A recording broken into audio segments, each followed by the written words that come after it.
بسم اللہ الرحمن الرحیم۔ کتاب مناظرہ رشیدیہ کا صفحہ نمبر 88 اور 89 ہے۔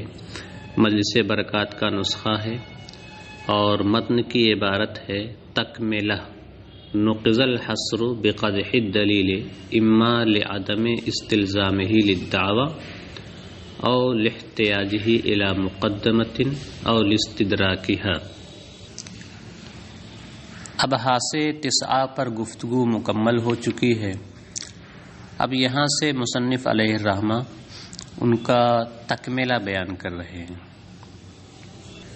یاد رکھیں کہ لفظ تکملہ مصدر ہے جو اسم فاعل مکملہ کے معنی میں ہے، اور ترکیب کے لحاظ سے یہ خبر ہے مبتدأ محذوف حاضہ کی، اور چونکہ یہ تکملہ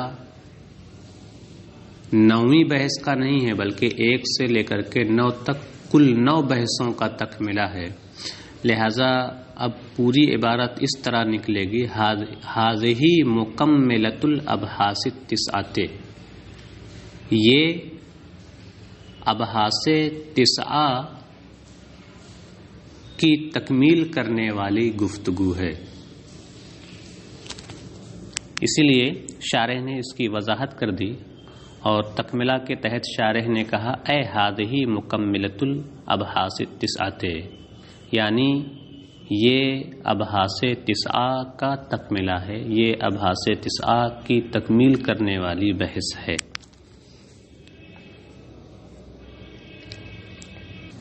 اس تکملہ کے اندر مصنف علیہ الرحمہ ایک اعتراض ذکر کریں گے اور پھر اس کا جواب دیں گے۔ اعتراض یہ ہے کہ بیان کیا گیا ما سبق میں کہ جب معلل اپنے دعویٰ پر دلیل دے دے تو سائل اس پر صرف 3 اعتراضات کر سکتا ہے: منع، نقض اور معارضہ۔ تو بحث سائل کو 3 سوالات میں منحصر کر دیا گیا۔ سائل کے حق کو، سائل کی بحث کو 3 اعتراضات میں، 3 سوالات میں منحصر کر دیا گیا کہ سائل معلل کی دلیل پر صرف 3 طرح کے اعتراضات کر سکتا ہے، اور وہ ہیں منع، نقض اور معارضہ۔ اعتراض یہ ہے کہ بحث سائل کو ان 3 سوالات میں منحصر کرنا درست نہیں ہے، کیونکہ سائل ان کے علاوہ 5 سوالات اور کر سکتا ہے۔ مصنف علیہ الرحمہ ان 5 سوالات کا ذکر کریں گے اور پھر اس اعتراض کا جواب دیں گے۔ ان 5 اعتراضات میں سے ابتدائی 3 اعتراضات دراصل دلیل پر اعتراض ہیں، اس لیے ان 3 اعتراضات کو قدح دلیل کہتے ہیں۔ قدح کا معنی ہوتا ہے طعن کرنا، عیب نکالنا، تو قدح الدلیل کا مطلب ہوا دلیل پر عیب نکالنا، دلیل پر طعن کرنا، دلیل پر اعتراضات کرنا۔ تو معترض جن 5 اعتراضات، جن 5 سوالات کو پیش کر رہا ہے، ان 5 سوالات میں سے ابتدائی 3 سوالات میں چونکہ دلیل پر اعتراض ہوتا ہے، اس لیے انہیں قدح دلیل کہتے ہیں۔ تو گویا قدح دلیل کی 3 صورتیں ہوئیں۔ پہلی صورت ہے قدح دلیل لعدم استلزامہ للدعوی۔ تو پہلا اعتراض ہوا قدح دلیل لعدم استلزامہ الدعوی۔ اس کا مطلب یہ ہوا کہ دلیل پر طعن کرنا اس بنیاد پر کہ وہ دلیل دعویٰ کو مستلزم نہیں ہے، یعنی اس اعتراض کی صورت یہ ہوگی کہ سائل یہ کہے کہ تمہاری دلیل تمہارے دعویٰ کو مستلزم نہیں ہے، لہذا یہ دلیل درست نہیں ہے۔ اب خاص سائل عدم استلزام پر شاہد پیش کرے یا شاہد پیش نہ کرے۔ دوسرا اعتراض ہے قدح الدلیل لاحتیاج الدلیل الی مقدمۃ لم تذکر۔ اس کا مطلب یہ ہوا کہ معلل کی دلیل پر طعن کرنا اس بنیاد پر کہ وہ دلیل ایک ایسے مقدمے کی محتاج ہے جو مقدمہ یہاں مذکور نہیں ہے، جو مقدمہ دلیل کے اندر مذکور نہیں ہے۔ اس کی صورت یہ ہوگی کہ سائل یہ کہے کہ تمہاری دلیل ایک ایسے مقدمے کی محتاج ہے جس مقدمے کو دلیل میں ذکر نہیں کیا گیا ہے، لہذا یہ دلیل صحیح اور درست نہیں ہے۔ اب خواہ سائل وہ مقدمہ بیان کر دے جو دلیل میں ذکر کیا نہیں گیا ہے، یا وہ مقدمہ بیان نہ کرے، دونوں طرح سے اعتراض ہو سکتا ہے۔ تیسرا اعتراض ہے قدح الدلیل لاستدراک مقدمۃ من الدلیل، یعنی دلیل پر طعن کرنا، دلیل پر اعتراض کرنا اس بنیاد پر کہ اس دلیل کا کوئی مقدمہ زائد ہے۔ اس کی صورت یہ ہوگی کہ سائل یہ کہے کہ تمہاری دلیل کا ایک مقدمہ زائد ہے، لہذا تمہاری دلیل صحیح اور درست نہیں ہے۔ ان تینوں اعتراضات میں چونکہ اصل دلیل پر اعتراض ہے، اس لیے ان تینوں اعتراضات کو قدح الدلیل سے تعبیر کرتے ہیں۔ چوتھا اعتراض ہے مصادرہ علی المطلوب، یعنی سائل معلل سے یہ کہے کہ تمہاری دلیل سے مصادرہ علی المطلوب لازم آتا ہے اور یہ باطل ہے۔ مصادرہ کا لغوی معنی ہوتا ہے رجوع، تو مصادرہ علی المطلوب کا معنی ہوگا دلیل کا مطلوب کی جانب یعنی مدلول کی جانب رجوع کرنا۔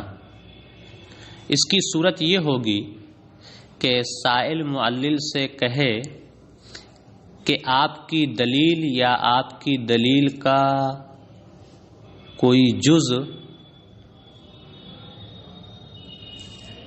اس وقت صحیح ہوتا اور تام اور مکمل ہوتا جبکہ مدلول صحیح ہوتا یا مدلول کا جز صحیح ہوتا، تو آپ کی دلیل یا آپ کی دلیل کے جز کا صحیح اور مکمل ہونا مدلول کی صحت پر یا مدلول کے جز کی صحت پر موقوف ہے۔ تو ابھی تک تو مدلول کی صحت ہی ثابت نہیں ہوئی ہے، اور اس مدلول کی صحت پر جو دلیل دی جا رہی ہے اس دلیل کی صحت خود اس مدلول پر موقوف ہے، تو یہ تو مصادرہ علی المطلوب ہے، اور مصادرہ علی المطلوب کیا ہے؟ باطل ہے۔ اب خواہ سائل اس پر شاہد پیش کرے یا شاہد پیش نہ کرے، یہ چوتھا اعتراض ہوا۔ پانچواں اعتراض ہے منع ما یلزم صحت الدلیل، یعنی اس چیز پر منع وارد کرنا، اس چیز کو تسلیم نہ کرنا جو چیز صحت دلیل کو لازم ہے۔ اس کی صورت یہ ہوگی کہ سائل معلل سے یہ کہے کہ جو چیز تمہاری دلیل کی صحت کو لازم و ضروری ہے ہم اسے تمہاری دلیل میں نہیں پاتے ہیں، کیونکہ اس کا تمہاری دلیل میں پایا جانا ممنوع ہے، ناقابل تسلیم ہے، اور دلیل کی صحت کو جو چیز لازم ہے جب وہی نہیں پائی جا رہی ہے تو دلیل صحیح کہاں سے ہوگی؟ یہ پانچواں اعتراض ہے۔ ان پانچ اعتراضات کی وضاحت کے بعد اب معترض کا اعتراض سمجھیں۔ معترض اعتراض یہ کر رہا ہے کہ جب ان تین سوالوں کے علاوہ یعنی منع، نقض اور معارضہ کے علاوہ مزید 5 سوال بھی ہوتے ہیں تو پھر سائل کی بحث کو صرف ان 3 میں منحصر کرنا اور ان 5 کو الگ رکھنا یہ درست نہیں ہے.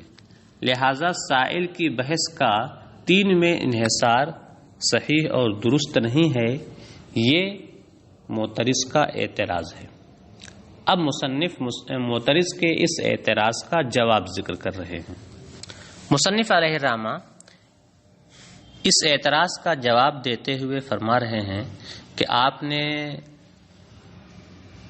جن 5 اعتراضات کا ذکر کیا اور یہ کہا کہ یہ 5 اعتراضات منع، نقض اور معارضہ کے علاوہ ہیں، ہمیں یہ بات تسلیم نہیں ہے.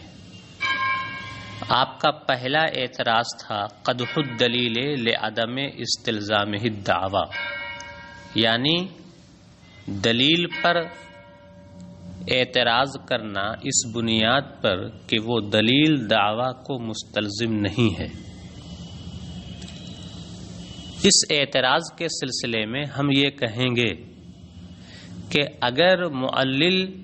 اگر سائل یہ پہلا اعتراض کرے، یعنی یہ کہے کہ معلل کی دلیل درست نہیں ہے کیونکہ معلل کی دلیل دعویٰ کو مستلزم نہیں ہے، اس اعتراض کی صورت میں اگر سائل شاہد بھی پیش کر دے، اس اعتراض کی صورت میں اگر سائل شاہد بھی پیش کر دے تو اس کا مطلب صاف اور صریح یہ ہوا کہ سائل یہ کہہ رہا ہے کہ آپ کی دلیل قابل استدلال نہیں ہے، کیونکہ آپ کی دلیل فساد کو مستلزم ہے. اور فساد یہ ہے کہ دلیل تو پائی جا رہی ہے لیکن دعویٰ نہیں پایا جا رہا، تو یہ تو نقص میں داخل ہو گیا. تو یہ اعتراض جسے آپ منع، نقض اور معارضہ سے الگ رکھ رہے ہیں، یہ اعتراض تو نقض میں داخل ہو گیا. تو پہلے اعتراض میں اگر سائل شاہد بھی پیش کرے تو وہ نقض میں داخل ہے، اور اگر شاہد نہیں پیش کر رہا ہے تو پھر یہ مکابرہ ہے جو ناقابل قبول ہے، لہذا اس اعتراض کا کوئی اعتبار ہی نہیں ہوگا. اور سائل کی بحث میں صرف ان اعتراضات کا تذکرہ کیا گیا ہے جو مسموع ہیں، قابل سماعت ہیں. تو ان 5 اعتراضات میں سے جس پہلے اعتراض کا آپ نے ذکر کیا، اس پہلے اعتراض میں اگر سائل شاہد بھی پیش کر رہا ہے تو وہ نقض میں داخل ہے، لہذا کوئی اعتراض نہیں ہوگا. اور اگر شاہد نہیں پیش کر رہا ہے تو پھر یہ مکابرہ ہے، اور مکابرہ مسموع نہیں ہوتا ہے. لہذا اگر یہ اعتراض بحث سائل میں داخل نہ ہو تو کوئی خرابی لازم نہیں آئے گی. اسی طرح دوسرا اعتراض تھا قدح الدلیل لاحتیاجہ الی مقدمۃ لم تذکر، یعنی معلل کی دلیل پر اعتراض کرنا اس بنیاد پر کہ وہ دلیل ایک ایسے مقدمے کی محتاج ہے جو مقدمہ دلیل میں ذکر نہیں کیا گیا ہے، اس مقدمے کے بغیر دلیل مکمل ہی نہیں ہو رہی ہے. تو اگر سائل اس اعتراض کے ساتھ شاہد بھی پیش کر دے تو شاہد پیش کرنے کا صاف اور صریح مطلب یہ ہوا کہ سائل یہ کہہ رہا ہے کہ آپ کی دلیل قابل استدلال نہیں ہے کیونکہ وہ فساد کو مستلزم ہے، لہٰذا یہ بھی نقض میں داخل ہو جائے گا. تو یہ دوسرا اعتراض بھی کہاں داخل ہو جائے گا؟ نقض میں داخل ہو جائے گا. لہٰذا یہ دوسرا اعتراض ان تینوں سے الگ نہیں ہوا کہ کوئی اعتراض لازم آئے، کوئی خامی لازم آئے. اور اگر شاہد نہیں پیش کرتا ہے، اس دوسرے اعتراض کے ساتھ سائل شاہد نہیں پیش کرتا ہے تو پھر یہ مکابرہ ہے جو مسموع ہی نہیں ہے. اسی طرح سائل نے جس چوتھے اعتراض کا ذکر کیا تھا، اور وہ اعتراض ہے مصادرہ علی المطلوب، یعنی سائل یہ کہے کہ آپ کی دلیل سے، سائل معلل سے یہ کہے کہ آپ کی دلیل سے مصادرہ علی المطلوب لازم آتا ہے، یعنی معلل کی دلیل یا معلل کی دلیل کے کسی جز کا صحیح ہونا اور مکمل ہونا مدلول پر یا مدلول کے کسی جز پر موقوف ہے۔ تو اگر سائل اس اعتراض کے ساتھ کوئی شاہد پیش کر دے تو اس کا بھی صاف اور صریح مطلب یہ ہوا کہ سائل یہ کہہ رہا ہے کہ آپ کی دلیل قابل استدلال نہیں ہے کیونکہ وہ فساد کو مستلزم ہے، لہذا یہ اعتراض بھی نقض میں داخل ہو جائے گا، اور جب نقض میں داخل ہو جائے گا تو وہ تین اعتراضات منع، نقض اور معارضہ سے الگ کوئی نیا اعتراض نہیں ہوگا، اور اگر شاہد نہیں پیش کرتا ہے تو یہ مکابرہ ہے جو مسموع نہیں ہے۔ سائل نے تیسرا جو اعتراض ذکر کیا تھا وہ تھا قدح الدلیل لاستدراک مقدمۃ من الدلیل، یعنی معلل کی دلیل پر اعتراض کرنا اس بنیاد پر کہ معلل کی دلیل کا کوئی ایک مقدمہ زائد ہے۔ اس کا جواب دیتے ہوئے مصنف علیہ الرحمہ فرماتے ہیں کہ اگر معلل کی دلیل کا کوئی مقدمہ زائد بھی ہو تو یہ اس معلل کی غرض کے منافی نہیں ہے، اس کے مقصود کے منافی نہیں ہے، کیونکہ معلل کا مقصود ہے مطلوب کو دلیل کے ساتھ ثابت کرنا۔ تو اگر اس مقدمے کے بغیر ہی مطلوب ثابت ہو جا رہا ہے تو اچھی بات ہے، ہاں بس یہ کہ وہ مقدمہ زائد ہے اور مطلوب ثابت ہو جائے کسی اور اس مطلوب ثابت ہو جائے اور اس مطلوب کے ثابت ہونے میں دلیل کا کوئی مقدمہ زائد ہو، یعنی اس کی کوئی ضرورت نہ ہو، تو اس میں کوئی حرج نہیں ہے۔ زیادہ سے زیادہ بس یہ لازم آئے گا، زیادہ سے زیادہ یہ کہا جائے گا کہ معلل نے اولا کو ترک کرتے ہوئے ایک ایسے زائد مقدمہ کا ذکر کیا ہے جس کے ذکر کے بغیر بھی مطلوب ثابت ہو جاتا ہے، لہذا جو نقص لازم آیا وہ صرف اور صرف ہے اولا فی التکلم کا ترک، اور اولا فی التکلم کے ترک کے تعلق سے جو اعتراض آپ کر رہے ہیں یہ اعتراض بحث نہیں ہے، لہذا اگر یہ اعتراض اسئلہ ثلاثہ میں سے تین اعتراضات نقض، منع اور معارضہ میں سے کسی میں داخل نہ ہو تب بھی کوئی حرج نہیں ہے۔ سائل نے جو 5 اعتراضات ذکر کیے ہیں ان میں سے 5واں اعتراض ہے منع ما یلزم صحت الدلیل، یعنی اس چیز کو تسلیم نہ کرنا جو چیز دلیل کی صحت کو لازم ہے۔ اس کا مطلب یہ ہوا کہ سائل معلل سے کہے کہ آپ کی دلیل صحیح اس وقت ہوتی جب اس میں فلاں چیز پائی جاتی یا فلاں مقدمہ پایا جاتا، حالانکہ آپ کی دلیل میں اس فلاں چیز کا پایا جانا ممنوع ہے، کیونکہ وہ آپ کی دلیل کا مقدمہ نہیں بن سکتا ہے۔ یہ 5واں اعتراض ہے، منع ما یلزم صحت الدلیل۔ پھر اچھی طرح سمجھ لیں، منع ما یلزم صحت الدلیل یعنی اس چیز کو تسلیم نہ کرنا جو چیز صحت دلیل کو لازم ہے۔ اس کا مطلب یہ ہے کہ سائل معلل سے کہے کہ آپ کی دلیل صحیح اس وقت ہوتی جبکہ اس میں فلاں چیز یا فلاں مقدمہ پایا جاتا، حالانکہ اس چیز کا دلیل میں پایا جانا ممنوع ہے، ہمیں تسلیم نہیں ہے، کیونکہ وہ دلیل کا مقدمہ، کیونکہ وہ چیز دلیل کا مقدمہ نہیں بن سکتی ہے۔ یہ ہے 5واں اعتراض۔ مصنف علیہ الرحمہ نے اس 5ویں اعتراض کا یہ جواب دیا کہ آپ نے، یعنی سائل نے یہ کہا کہ دلیل اس وقت صحیح ہوتی جبکہ اس میں فلاں چیز یا فلاں مقدمہ پایا جاتا، جبکہ اس چیز کا دلیل میں پایا جانا ممنوع ہے، کیونکہ وہ چیز دلیل کا مقدمہ نہیں بن سکتی ہے۔ آپ کا یہ اعتراض ہے۔ تو ہمارا جواب یہ ہے کہ آپ نے مقدمہ سے سمجھا کیا ہے؟ آپ نے یہ کہا کہ وہ چیز دلیل کا مقدمہ نہیں بن سکتی ہے، یہ ممنوع ہے، تو آپ نے مقدمہ سے سمجھا کیا ہے؟ یاد رکھیں کہ مقدمہ کی دو تعریفیں ہیں۔ منع کی تعریف میں ما سبق میں مقدمہ کی یہ تعریف کی گئی ہے، ما یتوقف علیہ صحت الدلیل، یعنی مقدمہ وہ ہے جس پر دلیل کی صحت موقوف ہو، خواہ وہ دلیل کا جز ہو یا جز نہ ہو۔ مثلا شرط ہو کہ شرط یہ دلیل کا جز تو نہیں ہوتی ہے لیکن اس پر صحت دلیل موقوف ہوتی ہے۔ اور مقدمہ کی دوسری تعریف یہ ہے، ما لا یمکن صحت الدلیل و تمامہ بدونہ، یعنی مقدمہ وہ ہے جس کے بغیر دلیل کی صحت اور دلیل کی تمامیت ناممکن ہو۔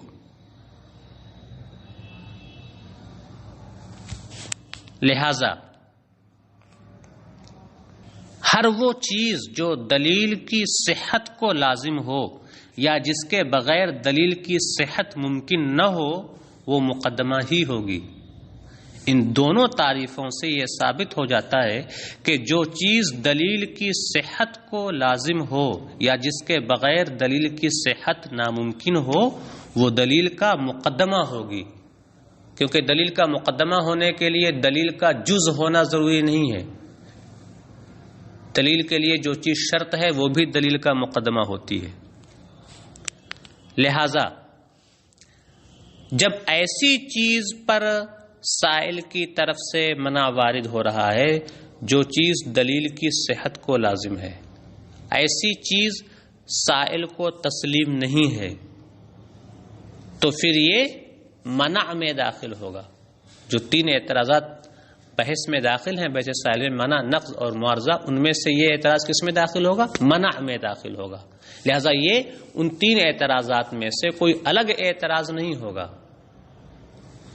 تو اب صاف واضح ہو گیا کہ معترض نے جن 5 اعتراضات کا ذکر کیا تھا کہ یہ بحث سائل میں مذکور 3 اعتراضات نقض، منع اور معارضہ میں داخل نہیں ہیں، ان سے الگ چیز ہیں، تو واضح ہو گیا کہ یہ 5 اعتراضات یا تو انہی تینوں میں داخل ہیں اور یا پھر مکابرہ ہیں۔ تو معترض کا اعتراض اب باقی نہیں رہا۔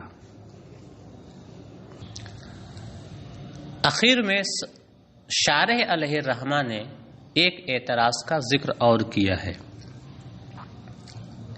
اور اس اعتراض کا تعلق بھی بحث سائل ہی سے ہے۔ اعتراض یہ ہے کہ معلل کی دلیل پر سائل جو اعتراضات کر سکتا ہے ان میں سے ایک غصب بھی ہے، جو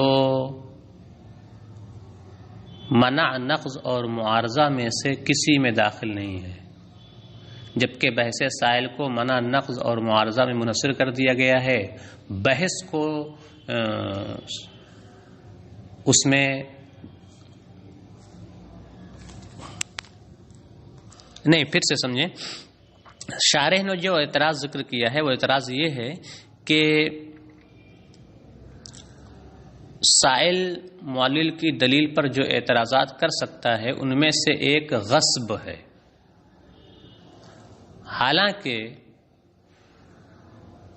سائل جو اعتراضات کر سکتا ہے ان اعتراضات کو 3 اعتراضات میں یعنی نقض، معارضہ اور منع میں منحصر کر دیا گیا ہے اور غصب کا ذکر نہیں کیا گیا ہے۔ تو معترض کا اعتراض یہ ہے کہ غصب کا بھی منع، نقض اور معارضہ کے ساتھ غصب کا بھی الگ سے تذکرہ ہونا چاہیے تھا۔ تو یہ اعتراض بھی جو ہے اسی تعلق سے ہے کہ بحث سائل کو صرف 3 اعتراضات میں منحصر کرنا درست نہیں ہے، کیونکہ 3 اعتراضات کے علاوہ ایک اور اعتراض ہے اور وہ ہے غصب۔ مصنف شارح علیہ الرحمہ نے اس اعتراض کو ذکر کر کے اس کا جواب بھی ذکر کیا اور فرمایا کہ غصب کا مطلب کیا ہے؟ غصب کا مطلب یہ ہے کہ سائل معلل کی دلیل کے کسی مقدمہ معینہ کی نفی تو کرے لیکن منع کے انداز میں نہ کرے، یعنی اس پر دلیل کا مطالبہ نہ کرے۔ منع کیا؟ منع نام کس چیز کا ہے؟ منع نام ہے کہ سائل معلل کی دلیل کے کسی مقدمہ معینہ کو تسلیم نہ کرے اور اس پر دلیل کا مطالبہ کرے، یہ ہے منع۔ اور غصب کا مطلب کیا ہوا؟ غصب کا مطلب یہ ہے کہ سائل کسی معلل کی دلیل کے کسی مقدمہ معینہ کی براہ راست نفی کر دے، اس سے دلیل کا مطالبہ نہ کرے، تو یہ ہوا غصب۔ تو شارح نے اس اعتراض کا جواب دیا کہ جب سائل معلل کی دلیل کے کسی مقدمہ معینہ کی نفی کرے اور اس کے ثبوت میں معلل سے دلیل کا مطالبہ نہ کرے تو یہ تو زبردستی ہوئی، جو محققین کے نزدیک مسموع نہیں ہے، جبکہ ہماری گفتگو ان چیزوں کے تعلق سے ہے جو چیزیں فن مناظرہ میں مسموع ہیں، قابل سماعت ہیں۔ لہذا مقدمہ معینہ کی سائل جو نفی کر رہا ہے، یہ اگر ان 3 سوالوں میں سے کسی میں داخل نہ ہو تو کوئی حرج نہیں ہے، اور اسے الگ سے شمار کرنے کی کوئی ضرورت نہیں ہے، کیونکہ یہ مسموع نہیں ہے۔ یہ ہوا آج کے سبق کا حاصل اور خلاصہ۔ اب آپ عبارت دیکھیں اور ترجمہ دیکھیں۔ مصنف کہتے ہیں تکملہ، شارح کہتے ہیں اے حاضی مکملۃ الابحاث التسعۃ، یہ ابحاث تسعہ کا تکملہ ہے۔ نقض الحصر، اے حصر البحث فی الثلاثۃ یعنی المنع والنقض والمعارضۃ بقدح الدلیل اما لعدم استلزامہ للدعوی او لاحتیاجہ الی مقدمۃ او لاستدراکہا۔ اعتراض ذکر کیا جاتا ہے، نقض الحصر اے حصر البحث یعنی حصر و بحث السائل،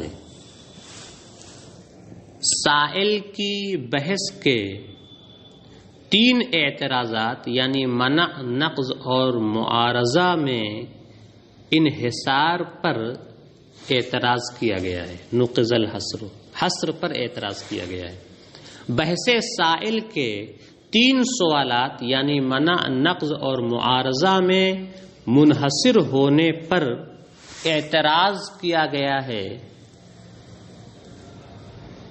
5 مزید سوالات کے ذریعہ۔ اس حصر پر اعتراض کیا گیا ہے 5 مزید سوالات کے ذریعہ کہ ان 3 کے علاوہ 5 اور سوالات ہیں۔ ترجمہ اس طرح کر لیں، بحث سائل کے 3 سوالات یعنی منع، نقض اور معارضہ میں انحصار پر 5 مزید سوالات کے ذریعہ اعتراض کیا گیا ہے۔ نمبر 1، قدح الدلیل لعدم استلزامہ للدعوی، دلیل پر طعن کرنا اس بنیاد پر کہ وہ دلیل دعویٰ کو مستلزم نہیں ہے۔ کأن یقال، مثلا سائل کی طرف سے یہ کہا جائے دلیلکم لا یستلزم مدعاکم، کہ اے معلل آپ کی دلیل آپ کے مدعا کو مستلزم نہیں ہے، اما مع شاہد علی عدم الاستلزام او بدونہ، خواہ عدم استلزام پر شاہد پیش کرنے کے ساتھ یہ اعتراض کیا جائے اور بدون ہی یا شاہد پیش کیے بغیر ہی یہ اعتراض کیا جائے۔ نمبر 2، لِاحْتِيَاجِهِ إِلَى مُقَدَّمَةٍ، یاد رکھیں کہ لِاحْتِيَاجِهِ إِلَى مُقَدَّمَةٍ کا عطف ہے لعدم استلزامہ للدعوی پر، لہذا یہاں بھی قدح الدلیل نکلے گا۔ تو نمبر 2 میں آئے گا قدح الدلیل لِاحْتِيَاجِهِ إِلَى مُقَدَّمَةٍ لم تذکر، دلیل پر طعن کرنا اس بنیاد پر کہ وہ دلیل ایک ایسے مقدمے کی محتاج ہے جو مقدمہ دلیل میں مذکور نہیں ہے۔ سواء بینا تلک المقدمۃ او لم یبین، خواہ سائل اس مقدمہ کو بیان کر دے او لم یبین یا بیان نہ کرے۔ یہ دوسرا اعتراض ہوا. او لاستدراکہا، یاد رکھیں کہ لاستدراکہا کا عطف ہے لعدم استلزامہ للدعوی پر، تو یہاں بھی قدح الدلیل نکلے گا اور عبارت ہوگی قدح الدلیل لاستدراکہا. ہا ضمیر کا مرجع ہے مقدمہ، تو مطلب ہوا قدح الدلیل لاستدراک مقدمۃ من الدلیل. نمبر 3، دلیل پر تان کرنا اس بنیاد پر کہ اس دلیل کا کوئی مقدمہ زائد ہے، مستدرک ہے. او بالمصادرتی علی المطلوب، بالمصادرت علی المطلوب کا عطف لاستدراکہا پر یا لعدم استلزامہ للدعوی پر نہیں ہے، بلکہ بالمصادرت علی المطلوب کا عطف ہے بے قدح الدلیل پر. اس کا عطف کس پر ہے؟ بے قدح الدلیل پر اس کا عطف ہے. لہذا اب یہاں قدح الدلیل نہیں نکلے گا، تو ترجمہ ہوگا. نمبر 4، مصادرہ علی المطلوب کے ذریعہ بحث سائل کے 3 سوالات میں انحصار پر اعتراض کیا گیا ہے. بحث سائل کے 3 سوالات میں انحصار پر اعتراض کیا گیا ہے مصادرہ علی المطلوب کے ذریعہ. شارح کہتے ہیں عطف علی قولہ بقدح الدلیل، بالمصادرہ علی المطلوب کا عطف ہے ماتن کے قول بقدح الدلیل پر. اچھا، تو مصادرہ علی المطلوب کے ذریعہ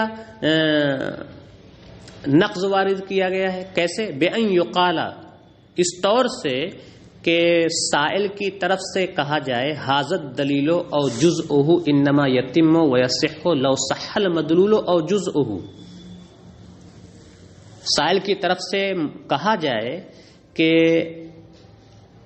یہ دلیل، یعنی معلل کی دلیل، کہ آپ کی دلیل یا آپ کی دلیل کا فلاں جز تام ہوتا اور صحیح و درست ہوتا اگر مدلول صحیح و درست ہوتا یا مدلول کا جز صحیح و درست ہوتا. تو آپ کی دلیل کی تمامیت اور آپ کی دلیل کی صحت موقوف ہوئی مدلول کی صحت پر یا مدلول کے جز کی صحت پر، اور ابھی خود مدلول ہی ثابت نہیں ہوا ہے، مدلول کی صحت ہی ثابت نہیں ہوئی ہے اور دلیل خود مدلول کی صحت پر موقوف ہے، تو پھر دلیل بھی صحیح نہیں ہوئی. مع شاہد او بدونہ، خاص سائل شاہد کے ساتھ یہ بات کہے یا شاہد کے بغیر یہ بات کہے. 5واں اعتراض نمبر 5، او بمنع ما یلزم صحت الدلیل، بحث سائل کے 3 سوالات یعنی منع، نقض اور معارضہ میں انحصار پر اعتراض کیا گیا ہے منع ما یلزم صحت الدلیل کے ذریعہ، یعنی اس چیز پر منع وارد کرنا جو چیز دلیل کی صحت کو لازم ہے. بے ان یقال، اس طور سے کہ سائل کی طرف سے کہا جائے انما یصح ھذا الدلیل ان لو کان کذا وذا ممنوع، سائل کی طرف سے کہا جائے کہ یہ دلیل صحیح اس وقت ہوتی جبکہ معاملہ ایسا ہوتا اور یہ ممنوع ہے. فإن هذه الأسئلة الخمسة من أفراد البحث، مدرس کا اعتراض کر رہے ہیں کیونکہ یہ 5 سوالات بحث سائل کے افراد میں سے ہیں. وَلَيْسَ شَيْءٌ مِّنْهَا مِنَ الْمُنُوعِ الثَّلَاثَةِ الْمَذْكُورَةِ، حالانکہ ان 5 میں سے کوئی بھی ان 3 سوالات میں سے نہیں ہے جن 3 سوالات کا بحث سائل میں ذکر کیا گیا، یعنی یہ 5 سوالات ان میں داخل نہیں ہیں. تو چاہیے یہ تھا کہ بحث سوالات میں ان 5 کو بھی الگ سے ذکر کیا جاتا اور بحث سائل کو 3 سوالات یعنی منع، نقض اور معارضہ میں منحصر نہ کیا جاتا. تو اس کا جواب ہے فیجاب عن الاول وهو النقض بالقدح لعدم الاستلزام، وعن الثاني وهو النقض بالقدح للاحتياج الى مقدمة، وعن الرابع وهو النقض بالمصادرة على المطلوب بانه مذکورہ ان کانا بشاہدن اے مع شاہدن یدل علی ذلک فنقض اے فہو نقض حیث یصدق معنی النقض علیہ وہو بیان فساد الدلیل بشاہدن من غیر تعرض لمدلولہ۔ تو پہلے اعتراض کا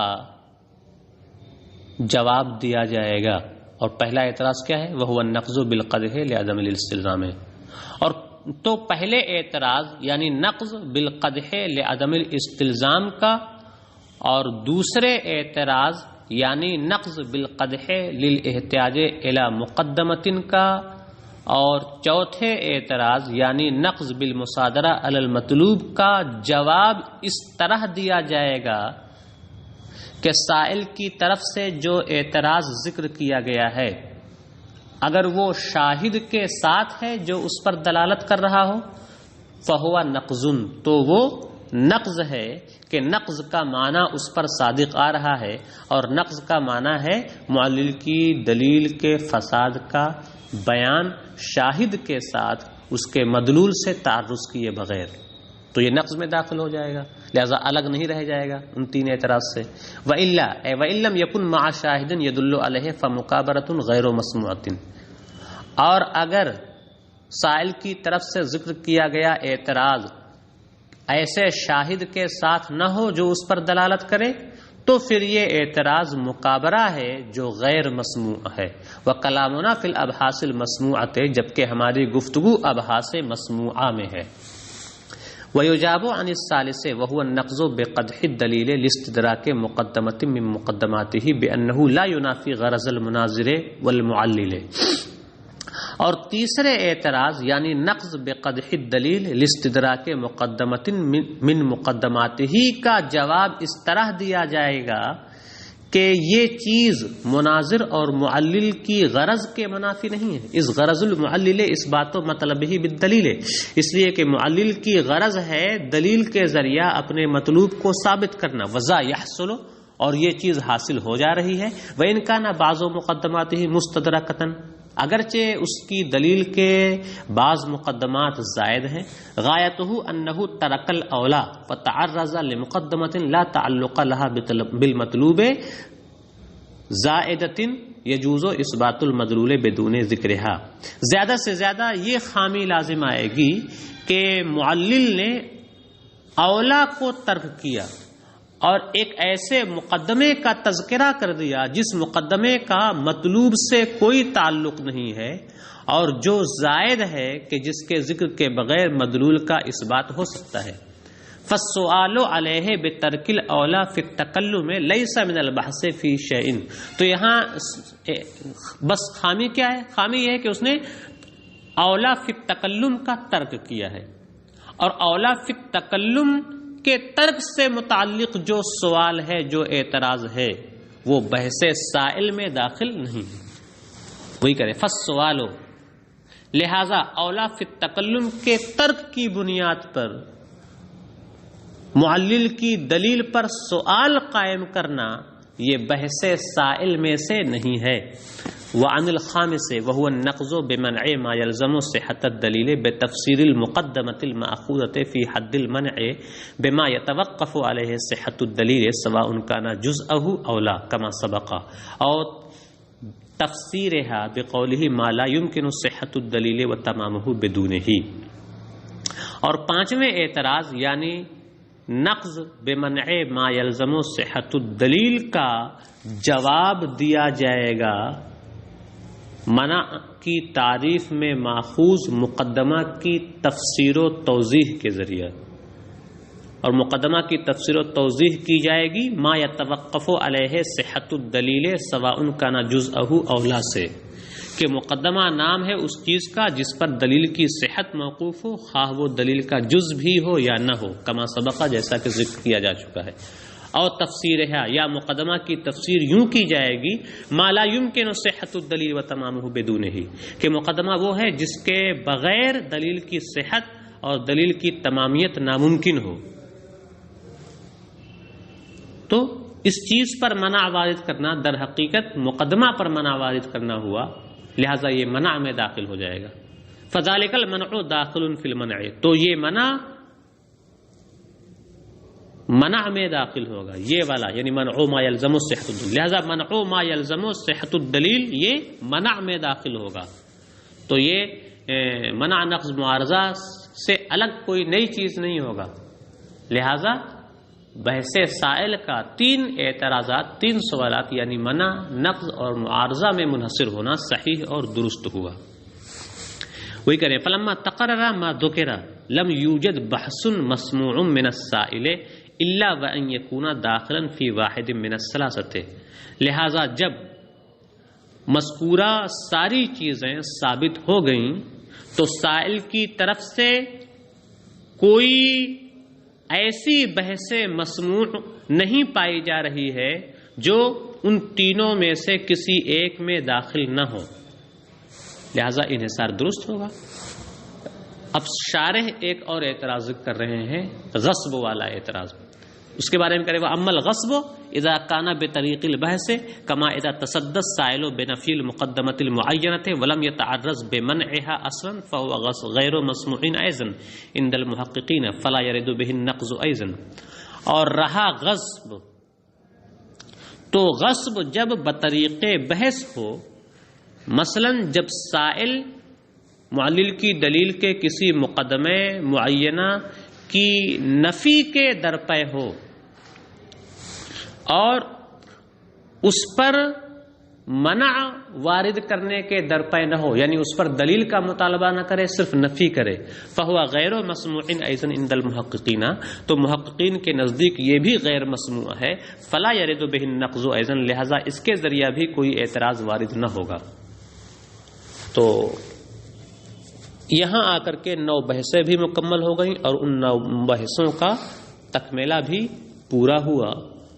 اب اس کتاب کا خاتمہ ذکر کیا جائے گا، اسی کے بارے میں شارح کہتے ہیں ثم لما فرغ من بیان الابحاث التسعۃ اراد ان یبین الخاتمۃ فقال خاتمہ، پھر جب مصنف علیہ الرحمہ ابحاث 9 کے بیان سے فارغ ہوئے تو انہوں نے خاتمہ کا بیان کرنا چاہا، تو مصنف نے فرمایا خاتمہ۔